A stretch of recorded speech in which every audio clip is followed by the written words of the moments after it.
Good afternoon. My name is Ryan Sullivan, and I am a director on the board of Columkille Megalith Park. I'm also the Vice President of Public Relations and Outreach.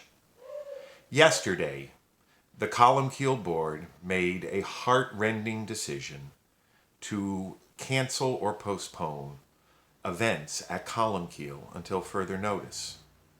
This decision was not made lightly,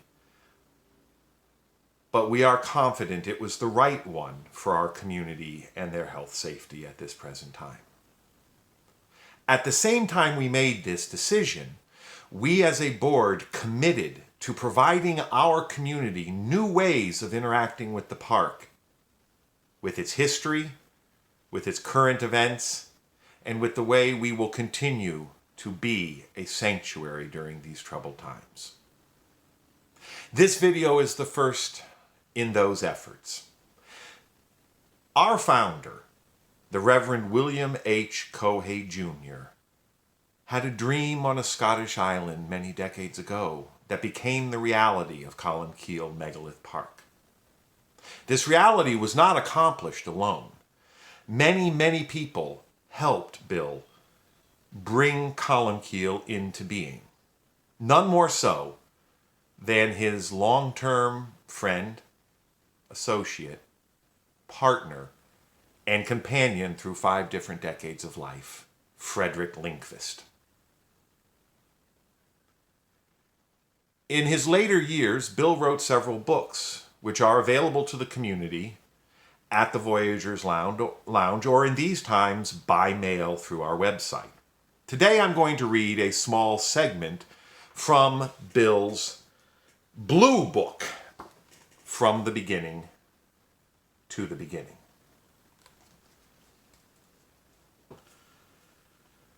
This leads me to consider what was probably my biggest meltdown wake-up call at Columkille in 1991. I wanted to see what would have been the largest standing stone in North America. I'd found it, half buried in a nearby shale pit where all the previous stones we'd set at Columkille had been unearthed. This beautiful giant was estimated to be about 34 feet long by 16 feet wide, weighing about 320 tons. I'd even built a mound for it, which I named Dun E, honoring the hill where I dreamt on Iona.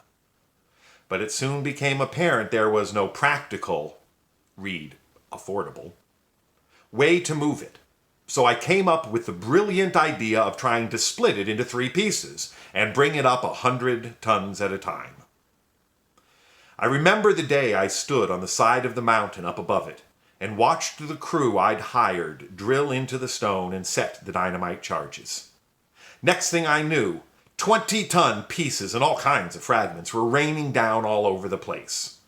My dear friend Rick Chamberlain, who composed all the music for our stone setting dedications, was by my side and caught it all on tape. My first comment was, "Oh God." My next was, "Oh shit." It's been suggested several times since that those remarks might make a suitable epitaph for my gravestone. I remain eternally grateful that everyone involved in this experiment emerged unharmed, and that many beautiful fragments of this giant stone are set here at Columkille. One of them is the mantle on Thor's Gate. But how do you deal with something like this, knowing that you literally blew your own dream to pieces? The shock of it all ended up providing one of the greater insights I've ever experienced. The blast released energies across the mountain that might never have otherwise been freed, and it also released something in me. After all my work with standing stones and raising megaliths, the greatest one of all got away. Stuff happens. Again, that is From the Beginning to the Beginning, or the Blue Book, as we refer to it.